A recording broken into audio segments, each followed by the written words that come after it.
Kongeye turatomboye bana b'Imana kuba Nyagasani aduhamaganga kuri buri munsi kugira ngo adukize ku mpuhwe ze. Ku izina ry'Imana Data na Mwana na Roho Mutagatifu, amen. Amahoro bana b'Imana, ni muhumure, Imana iradukunda, ije kutugira neza kuri uyu wa kabiri w'icyumweru cya 33 mu byumweru bisanzwe, tariki 21 Ugushyingo 2023. Baca umugani mu Kinyarwanda ngo igihuru kizabyara igihunyira ukibona hakiri kare, kandi ngo ibijya gushya birashyuha. Kuri tariki 21 Ugushyingo turahimbaza Bikira Mariya aturwa Imana mu hekaru, la présentation de la Vierge Marie. Turazirikana uburyo ibijya gushya nyine bishyuha, uburyo Bikira Mariya yeguriwe Imana mu ngoro ya Yerusalemu akiri agahinja, akiri umwana muto. Batubwira ko ntuze kumbaza ngo byanditse muri Bibiliya, ndabizi abantu benshi bakunze gusagarira abandi ati byanditse hehe. Ntabwo gusa ibyo twemera ari biri muri Bibiliya gusa, n'inyandiko cyangwa tradition, uruhererekane. Batubwira ko Bikira Mariya yeguriwe Imana mu ngoro ngo afite imyaka 3, ajyanywe n'ababyeyi be Ana na Wakimo bakamwegurira Imana. Bigatwigisha natwe ko ntabwo umuntu yegurira Imana ari uko yabaye umusaza, ari uko yabaye umukecuru, ari uko ari mukuru, ari uko afite imyaka 15, 25 myinshi cyane. Ahubwo umuntu yegurira Imana akiri muto, akiri no mu nda ya nyina. Yeremiya umutwe wa 1 umurongo wa 5, ntarakoremera mu nda ya nyoko nari nkuzi.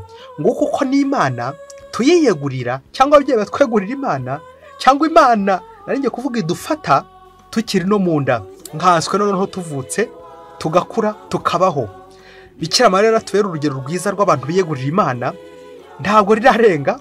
Atubera urugero nk'ababyeyi, kubyara tukarerera Imana, gushyira mu ngoro abo twabyaye, gukoza abana bacu mu ngoro bakagumamo, tukabarera mu ngoro, Imana ikabaha umugisha, guhesha abana bacu umugisha kugira ngo barusheho kugenwa n'ububasha bw'Imana.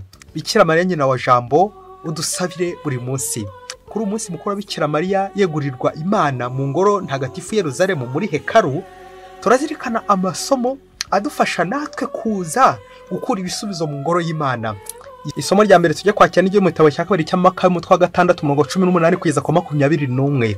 Mu gihe Antiyokusi yatotezaga umuryango w'Abayisiraheli, Eliyezari umwe mu bigisha amategeko ba mbere, umuntu ushesha akanguhe akajya n'uburanga butangaje, amuhatira kurya inyama z'ingurube bazimutamitse ku ngufu.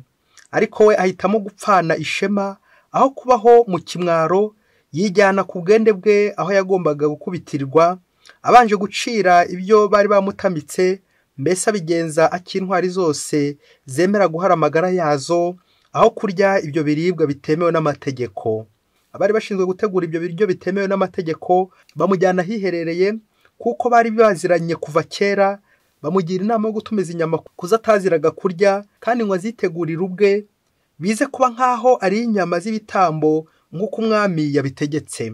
Nabigenza atyo arabarokotse urupfu, bamugirire neza bikesheje ubucuti bari bafitanye kuva kera. Ariko Eliyezari afata icyemezo cya kigabo gikwiranye koko n'igihe yaragezemo n'ubukambwe bwe, n'imvi zaziye mu muruho, kiberanye kandi n'imigenzereze iboneye yarafitiye amategeko y'Imana. Nuko kubera ibyo byose abasubiza asaba ko bamwohereza bidatinze ikuzimu.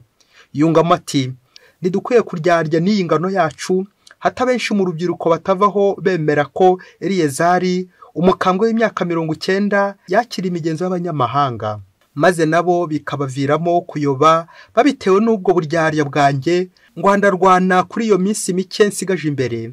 Mbikoze naba nkururiye ntyo ubwandure n'ikimwaro ubukambwe bwanjye. Byongeye kandi niyo narokoka iki gihano cy'abantu, nabaho cyangwa se napfa, sinzarokoka ikiganza cy'umushobora byose. Nicyo gituma ubu ngubu ndamutse mpfanye ubutwari, naba mpesheje icyubahiro ubukambwe bwanjye, nkaba nsigiye urubyiruko urugero rukomeye rwo gupfa kigabo, ngapfa ku bwende bwanjye kandi bikuye ku mutima, mbigira amategeko yubahwa kandi matagatifu. Amaze kuvuga cyo aragenda ajya aho yagombaga gukubitirwa. Abari bamushoreye ya neza bari bamufitiye mbere ihinduka inabi kubera amagambo yaramaze kuvuga, ndetse bo kubwabo bibwira ko ari ibisazi. Igihe yaragiye guca kubera inkoni zari zimaze kumurembya, avuga aganya ati, Nyagasani uzi byose ku buryo butunganye, urabona neza ko nari nshoboye kurokoka urupfu, none ariko nkaba ntegeje umubiri wanjye ububabare butavugwa bw'inkoni. Nyamara mu mutima wanjye ndababarana ibyishimo kubera igitinyiro ngufitiye. Nuko apfa atyo, urupfu rwe rusigira urugero rw'ubutwari n'urwibutso rw'imigenzo myiza, atari ku rubyiruko rwonyine, ahubwo ndetse no ku mbaga nyamwinshi y'Abayahudi. Iryo ni ijambo ry'Imana. Zaburi ni iya 3. Uhoraho ni unshyigikiye. Uhoraho mbega ngo abandwanya baraba benshi. Ni benshi bampagurukiye, ni benshi bamvugiraho ngo nta cyiza ateze ku Mana. Nyamara wowe Uhoraho uri ingabo inkingira, ni wowe shema ryanjye, ni wowe nkesha kwegura umutwe. Ndangura ijwi ngatabaza Uhoraho, maze akansubiza ku musozi we mutagatifu. Ndaryama ngasinzira, nageraho ngakanguka. Igihe cyose Uhoraho ni we unshyigikiye. Sintinya icyo gitero cy'abantu bangose impande zose. Uhoraho ni we unshyigikiye. Nyagasani Yesu nabane namwe. Amagambo mu Ivanjili ntagatifu ko yanditswe na Luka, umutwe wa 19 umurongo wa 1 kugeza ku wa 10. Muri icyo gihe Yesu agera i Yeriko yahuranya umujyi. Nuko haza umugabo witwa Zakewusi, yari umutware w'abasoresha akaba umukungu. Agerageza kubona Yesu uwo ari we, ariko ntiyabishobora kubera imbaga y'abantu, kandi akaba yari mugufi. Arirukanka abacaho maze yurira igiti cy'umuvumu, agira ngo abone Yesu wari ugiye kunyuraho. Yesu ahageze yubura amaso, aramubwira ati, Zakewusi, manuka vuba kuko ngomba gucumbika iwawe uyu munsi. Nuko amanuka bwangu, amwakira n'ibyishimo. Ababibonye bose barijujuta baravuga bati, yagiye gucumbika ku munyabyaha. Nuko Zakewusi yegera Nyagasani, aramubwira ati, rwose mwigisha, 1/2 cy'ibyo ntunze ngihaye abakene. Niba kandi hari uwo nahuguje, ndamusubiza ibye inshuro enye. Yesu niko kuvuga ati, uyu munsi umukiro watashye muri iyi nzu, kuko uyu nawe ari umwana wa Aburahamu. Koko rero umwana w'umuntu yazanywe no gushaka no kurokora ibyazimiye. Iyo ni Ivanjili ntagatifu. Zakewusi ururuka vuba, uyu munsi ndarari wawe. Ibyakuruhishe ndabibona, ndakwinginze Zakewusi manuka. Bayoboke b'Imana, nimugire amahoro. Nyagasani aje adusanga kugira ngo dusanganire, dusangire nawe. Amasomo kintu yacu duteguriye kuri uyu munsi duhimbazaho Bikira Maturwa Imana mu ngoro ntagatifu, araganisha ku mpuruza ugiye guhaga nanjye ngiye guhabwa, yitwa ngo manuka vuba kuko ngomba gucumbika iwawe uyu munsi. Amen, amen, amen. Urumva ko ari n'itegeko Yesu Kristo avuze, manuka vuba. Ako kantu umubyeyi numvise ngakoze cyane, manuka vuba. Zakewusi manuka vuba. Nawe rero wibwirize umanuke aho uri, waba uri ku giti, waba uri mu kirere, aho uri hose, manuka vuba. Manuka vuba kuko ngomba gucumbika iwawe uyu munsi. Nyagasani arifuza kuza iwanjye, arasanga hameze hate. Birumvikana mfite ibyaha, nicyo Yesu kimuzanye kugira ngo agire ate, andokore ankize. Nduze kugira isoni zo kwakira Yesu, kuko ntawe wenyine kuri mu isayo y'ibyaha, aho gufungura umutima wawe ibyaha byawe. Azanywe nawe umunyabyaha kuko agukunda. Kumanuka biraza gutubwira iki? Amasomo rero agufashe kuva naringiye kuvuga ho ruri kure y'Imana, maze nawe uze uhure na Nyagasani, maze muhuze. Hari imvugo mu hange igira iti, anamvugo mu busabanira igira iti, gukora icyaha n'ubugwari, ariko kwicuza kugarukira Imana n'ubutwari. Turumva mu isomo rya mbere ryo mu gitabo cy'Abamakabe uburyo barata ubutwari bw'intwari. Abamakabe, Abayahudi bashoboye gukomera, ntibihumanye, ntibiyandavuze, ntibivange n'imico y'abanyamahanga. Ubwo twatangiye igitabo cya mbere ndetse n'icya kabiri uyu munsi, tugenda tuzirikana ubutwari bw'Abayisiraheli. Uyu munsi turumva umukambwe Eliyezari ufite ubutwari, wanga kwihumanya. Mu gihe abantu benshi b'icyo gihe nyine, igihe bari bajyanywe mu bunyago, bihumanyije, barya inyama zatuye ibigirwamana, zahumanye. Waravuga ati, ntago nshobora kuziryaho. Umukambwe nkanjye, turatangarira urugero rwiza uburyo akomera kabintwari. Turumva n'uburyo bagiye bamwinginga, bagashaka gukora ibintu birimo maguye kugira ngo byibuze bamurokore. Ariko ijambo ryiza yavuze ryo kudasiga urugero rubi. Usize inkuru cy'umusozi mubyeyi ngo kudasigira urubyiruko urugero rubi. Nta nubwo ari urubyiruko gusa, ahubwo n'abantu b'ingeri zose. Natwe iki gitabo turi kugisoma kikadufasha tukigiraho ubutwari. Igitabo cyo mu isezerano rya kera, imyaka kera yabaye, ariko turi kurata ubutwari bw'uyu mukambwe. Gusaza neza ni ugusaza na Yezu, gupfa neza ni ugupfira muri Yezu. Naho ubundi nupfa uhumanye bizakumarira iki?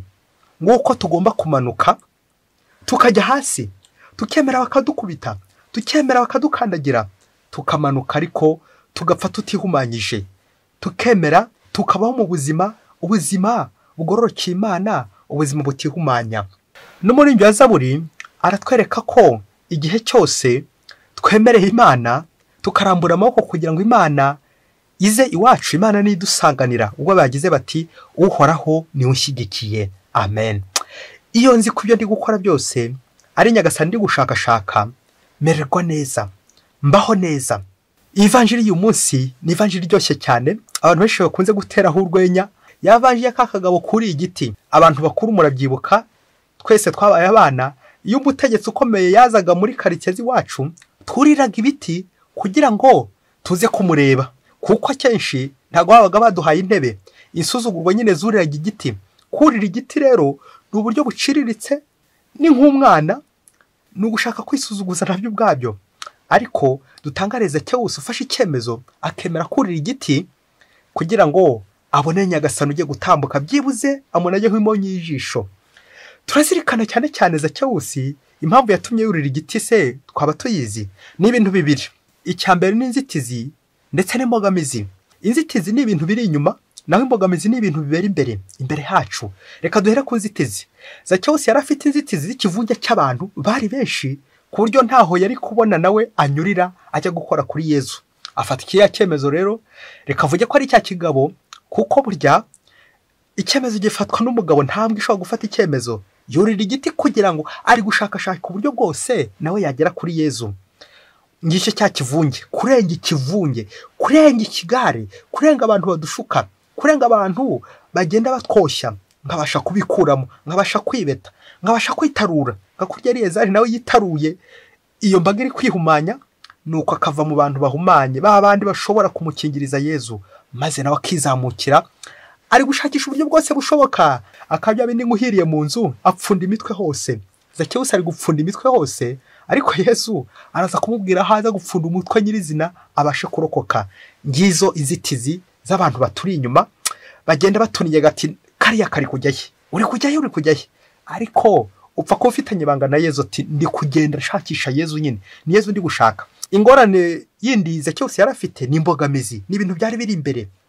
Zacyewusi ngo yari mugufi. Ubugufi ahangaha biratwerekeza ubugufi bwe, ibyaha yari yarakoze byatumye byaremye umusozi mu mutima we, bituma nyine aba mugufi, ntiyongera kubona Imana. Ibyaha biramuhindanya, ibyaha biramuhumanya, ntiyongera kubona Imana. Muri iki gihe cya Yezu ngo abasoresha ngo bafatwaga nk'inkambanyi kubera ko bakoraga ubutegetsi bw'Abanyaroma, kandi Abanyaroma nibo bari barakoronije, barakandamije, bari bari ku butegetsi muri Isiraheli. Ubwo rero abasoresha bari abanzi b'Abayisiraheli, bafatwaga nk'ingambanyi, ibisambo, abajura n'ubundi bukozi bw'iyi bwose. None se inshuti y'umwanzi wawe uyitute?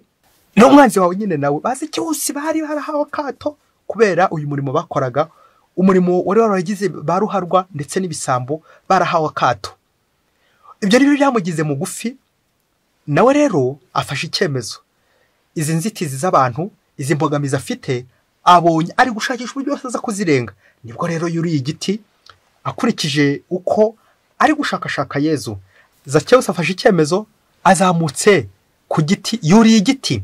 Iyi vanjiri kubemwa amasakaramentu abiri, y'amasakaramentu duhabwa kenshi kurenza andi, ni penetensiya ndetse n'ukarisiya. Muri penetensiya turumva Zacyewusi afashe icyemezo, ya mirimo y'umukristo ugiye gusaba penetensiya: kwisuzuma, kwicuza, kwirega, guhabwa imbabazi. Muri izo mbabazi hahiniyemo ikiru. Turumva ikiru Zacyewusi yiciye, 1/2 cy'ibyo ntunze ngo akagiha abakene, ngo kandi ngo azasubiza inshuro enye abo yahuguje. ese Zakewusi kikiri uko kiciye azabishobora, ariko icy'ingenzi ni uko nawe ari kumva icyaha cye. Burya umubiri utumva icyaha cye, umubiri utumva ko akosa, umubiri utumva ko acumura, uwo niwe mubi danger de mort. Ariko iyo maze kumva icyaha ushobora no kwiyemeza ko hari ibyo wakora, ariko ukaza gusanga nta n'imbaraga ufite. Ni Yezu gusuza agasigara ko ari Yezu uza kugusanganira n'ubundi, kuko n'ubundi uracyari umunyantege nke n'ikiru. Burya ntacyo twashobora, ni Yezu gusuza akadusanganira. Nyuma y'uko Yezu amubonye ari mu giti, nibwo twumvise impuruza ya Yezu ati manuka vuba, kuko ngomba gucumbika iwawe uyu munsi. Amen, amen. Ivanjiri murumva ukuntu iryoshye, turumva n'uburyo abantu bijujuse gucumbika uyu munsi. Ngira igisakamento ry'Ukarisiya rizingiye mwaho na ry'isakamento ry'Ukarisiya, nuko Yezu yacumbitse kwa Zakewusi bagasangira. Nibwo tuzumva bamwe batangiye kwijujuta abafarisayo n'abigisha amategeko, Yezu yasangiye n'umusoresha te. Ariko ntibamenye amakuru, nuko nta makuru bafite, nuko batazi uburyo bahuye na Yezu. Yezu akamuhanagura akamusukura, none yabaye muzima. Mu ntebe ya penetesiya kongera kuba bashya, twongera kuba bazima. Nibwo uzasanga umuntu ari kwibaza ati uriya se ko agiye guhazwa. Agiye guhazwa nyine, wamenye igihe bahuriye na Yezu, bahuye, none agiye guhabwa Yezu. Yezu atambukiwe, Yezu atambuke mu mutima we, babane na Yezu. Mbega byiza kubana na Yezu. Ngayo masakamento penetesiya na Ukarisiya mu Kristo uracyayahabwa. Manuka bwangu, ngomba gucumbika iwawe uyu munsi. Ese Zakewusi kuki yari yimanitse? Yezu arifuza kumubwira ko kujya gushaka Yezu ntago ari ukurira, ngaho mwana wumva kujya mu ijoro ari ukurira. Oya, ntago ari byo, ahubwo Yezu niwe uca bugufi.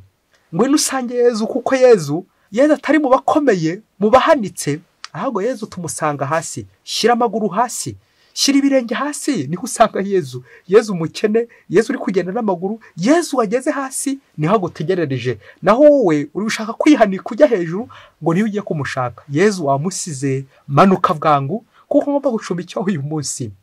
Ibyaha biratuzamura tukajya mu birere, tukirata, tukiyemera, tukikuza, tujya hejuru, ngo kwa kujya hejuru mu giti mubyeyi. Ibyaha bikatuzamura tugasigara tureba abandi hasi, turi kubakandagira. Aho ngaho Yezu narakubwira ati manuka.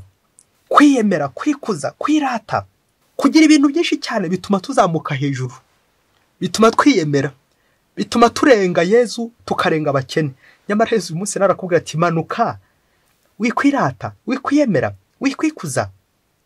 Manuka, kuko ngomba gucumbika iwawe uyu munsi. Umunsi umwe hirya kure cyane muri Afurika, ngo umubyeyi w'umukristo wakundaga gusenga cyane, ariko by'umwihariko agakunda isengesho bita gushengerera. Mubyeyi, uramutse wumvise isengesho gushengerera ntiwakongera kurisiba.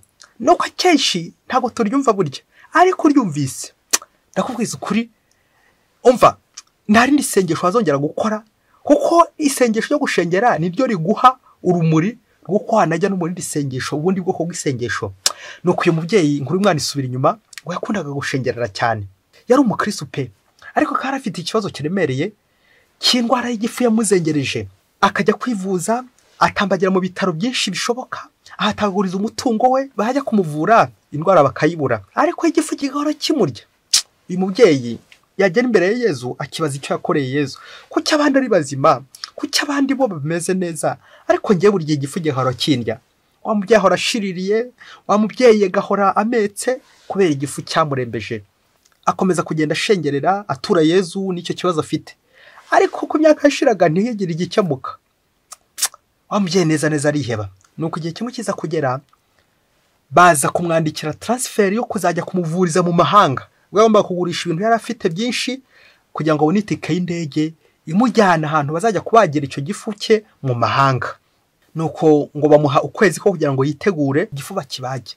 Wa mubyeyi ajya mu kiliziya, akajya muri chapelle, abaza Yezu ati ko se Yezu koko ubu ngubu koko indege ngiye kuyurira iyi transfer koko Yezu? Agahora abaza Yezu ko yabigenza, ariko urumva ko amaherezo nyine ari kuzagenda nyine akajya kwivuza hanze. Nuko wa mubyeyi akomeza atakambira Yezu, agahora mu ngoro, agiye gushengera Yezu mu Karisiya. Hari kubura iminsi kugira ngo ajye gukatisha itike y'indege, ubundi ajye kwivuza hanze. Nuko wa mubyeyi agiye kumva, yumva ijwi ry'imbamutima ryari ndabahanga badakunze kwemera, kuko nyine abenshi ntibemera ibyo bitangaza by'Imana. yemerwa n'abanyantege nke babandi bamanutse hasi, babandi basanze Yezu hasi. Nuko wa mubyeyi ngo yumva ijwi riramubwira riti inyoni. Uko ari gushengera kumva ngo inyoni, asiganuza Yezu ati inyoni ni iki Yezu? Yezu ntiyamusubiza. Undi munsi ukurikiyeho namubona araza. Inyoni. Arakomeza inyoni. Akomeza umubyeyi akomeza arababara uburyo atari kumva inyoni icyo bivuga. Buri gihe cyose ari gushengera yakumva ijwi riti inyoni. Nyuma Yezu yongera kumugerekeraho kandi aramubwira ati kuguruka. Wa mubyeyi yumvise iyo nshinga kuguruka, atangira yibaza arabikurura. Mu muziki habaho ikimenyetso bita signe de renvoi. Ni ikimenyetso kikugarura kigakwerekeza ahandi hantu, bakunze kugishushanyisha idolari, kikongera kigakwerekeza ahandi hantu cyangwa kikokohereza, signe de renvoi. Wa mubyeyi nawe nyuma yo gushengerera icyo kimenyetso ati inyoni kuguruka.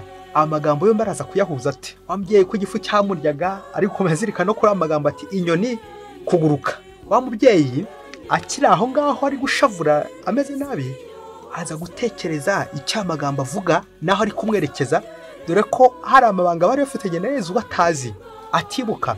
Akiri aho ngaho imbere y'Ukarisiya ashengereye, aza kwibuka ko hari umuntu yafungishije kubera ko ngo uwo muntu yari yamwibye inka yari iri mu kiraro arayiba arayijyana.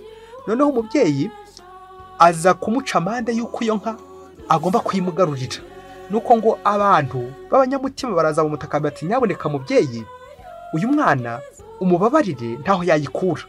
Nuko ngo umubyeyi ngo aza kubwira abantu ati azaze kunsaba imbabazi cyangwa rorere. Ngo asigara babaje ikibazo ati ari inyoni, ari igiti, ikigurukira ikindi ni ikihe? Nuko icyo kibazo nyuma uko kibahije abo bantu bahise bagenda nyine, baragenda bakajya bagemura uwo muntu wabo. Ari inyoni, ari igiti, ikigurukira ikindi ni ikihe? Basigarana nyine ako kantu, uwo muntu wabo arafunzwe. Wa mubyeyi ntiyongeye kwita kuri uwo muntu. Icyo kibazo nta n'igisubizo yongeye kubona, ntacyo bamuhaye. Agumye aho ngaho. Ngo guhera uwo munsi akibivuga, aza kwibuka ko ari bw'igifu cyatangiye kimurya. Ubwo yari amaze imyaka igera muri 5 igifu kiri kumuharagura. Nuko umubyeyi atekereza icyo yakora nyuma y'iryo jambo, dore ko batamusubije, uwo muntu aracyafunzwe kandi wari umuryango w'abakene. Nuko umubyeyi yibaza icyaza gukora, ariko akajya yumva nka hari Yezu nyine uri kumutuma. Nuko afata ingamba yuko mbere yuko azajya kwivuza uko biri kose azabanza anyure kuri prison, ubundi asabe wa muntu imbabazi, asabe wa muryango imbabazi. Irya jambo yababwiye ati niki kigurukira ikindi, ari inyoni ari igiti. Nuko wa mubyeyi ageze kuri prison asaba imbabazi, asaba wa muntu wari ufunzwe imbabazi. Birumvikana undi yarazimuhaye. Muri ako kanya bahita baranamufungura kubera ko ni umubyeyi washaka kuvuga ijambo rya nyuma, ubundi uwo mugabo bakamufungura wari wamwibye inka. Nuko wa mubyeyi nyuma yo gusaba imbabazi yahise yumva akize icyo yari arwaye, ibyo kujya kugurisha ibyo yari atunze kugira ngo ajye mu mahanga ajye kwivuza igifu yahise birangira ngo kuko yari amaze gukira icyo yari arwaye. Nuko wa mubyeyi amaze gukira akomeza gushimira Yezu, inyoni kuguruka. Nuko Yezu yamukijije. Bakristo bavandimwe, Yezu Kristo akozwe ngo yige ibitangaza bya Yezu. Yezu arakiza. Yezu igihe cyose wihanitse, igihe cyose wishyize hejuru, Yezu arakubwira ati manuka, genda upfukame, genda uce bugufi, pfukama muri iriya prison hahandi washyize uriya muntu. Nibyo wamushyizeho ukomeye, niwo ukomeye, ariko kugeza ubu ngubu ca bugufi, pfukama, saba imbabazi. Inyoni kuguruka, genda usaba imbabazi, ujya muri prison usaba imbabazi. Wasanga si icyo gifu cyawe nawe cyaratewe n'umuntu utababariye. Ngize imbabazi za Nyagasani anyuze kuri Zakewusi, nawe arifuza gucumbikira umunsi. Manuka vuba. Uko kumanuka rero ni ijambo riduhamagara twese nk'impuruza, kugira ngo aho twari twarimanitse, aho twari twarishyize mu birere, ati njyewe gusaba imbabazi nta soni.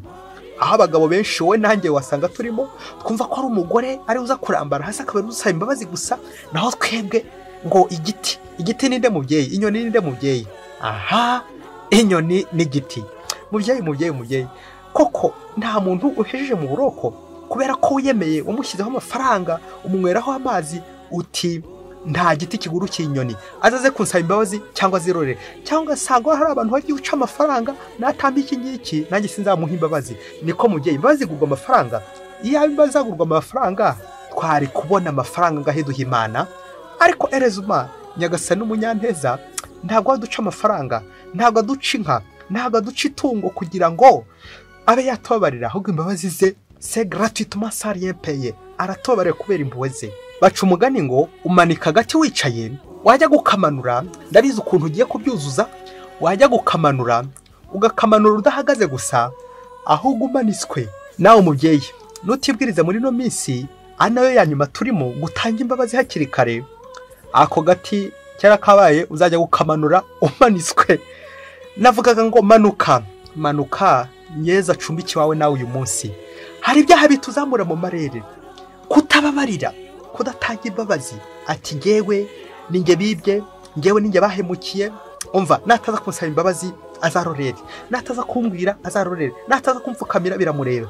Mubyeyi reka nkubaze, ninde ufite imbabazi nyinshi ari wahemukiwe, ari uwahemutse? Uraza gusanga uwahemukiwe burya niwe ukize ku mbabazi, kuko niwe ugikanyakanya, naho uriya we afite ubwoba, afite igihunga, nyine ntabwo se wumva ko byamurangiranye, yabuze aho akora.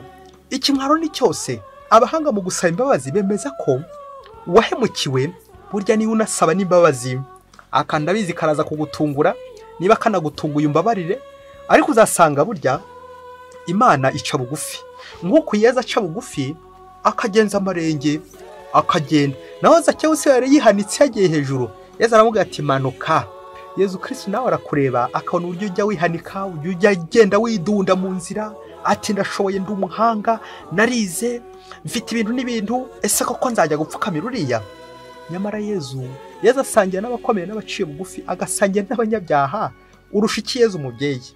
Nguko nawe urebe ahantu hose wagiye wihanika, kuzamura ibiciro, kwigira idolari, ati ndahenze, ariko uzasanga uhenze se kurusha Yezu. Yezu arakubwira ati manuka nawe, inyoni kuguruka. Nawe wivuga ayo magambo ati nta giti kigurukira inyoni, witora ayo magambo, uyu munsi ninjye uri kubabara, nawe ejo bishobora kuzagushyikira. Niyo mpamvu turi kuri iyi si nk'abagenzi, ni ukoroherana, nta mugenzi usiga undi mubyeyi, nta mugenzi usiga undi. Mubyeyi ugezeho ubabarira, wasanga nawe ukiri muri Ancien Testament, mu isezerano rya kera, uti nta giti kigurukira inyoni. Igiti ninde? Inyoni ninde? Umugenzo mwiza ngiye gusorezaho Mutagatifu Yohani Mariya Vianney anavuze interuro avuga ati si umunyabyaha ushakashaka Imana ngo ayisabe imbabazi, ahubwo ni Imana ishakashaka umunyabyaha ngo amuhe imbabazi. Ndifuza gusoreza ku ntebe penitensiya, ubwo ngo Mutagatifu Yohani Mariya Vianney ngo hari igihe abantu bazaga kwirega iwe, noneho akabona ikiraza kubaca, rimwe na rimwe akabona bataza kugishobora, noneho akakishyira ati umukoro ikiru ninyuza kugikora mu cyimbo cyawe. Nawe umubyeyi, hari abantu baguhemukiye, hari abantu bakugiriye nabi, hari abantu wabitse iwawe nk'abantu b'abagome baguhemukiye. Uzi ko ushobora gukora umwitozo ugatanga ikiru mu cyimbo cyabo? Uzi ko ushobora gutanga imbabazi ukabasabira imbabazi mu cyimbo cyabo? Kuko bo hari n'igihe batazabyibwiriza kubera iki cyakira cyabafashe. Nawe ndakwifuriza kumanuka, manuka vuba, kuko Nyagasani yifuza gucumbika iwawe uyu munsi. Mariya nyina wa Jambo, udusabire buri munsi. Mwese Imana ibaho umugisha, Imana Data na Mwana na Roho Mutagatifu, amen. Padiri Masumbuko Ladislas wa Diyosezi ya Cyangugu.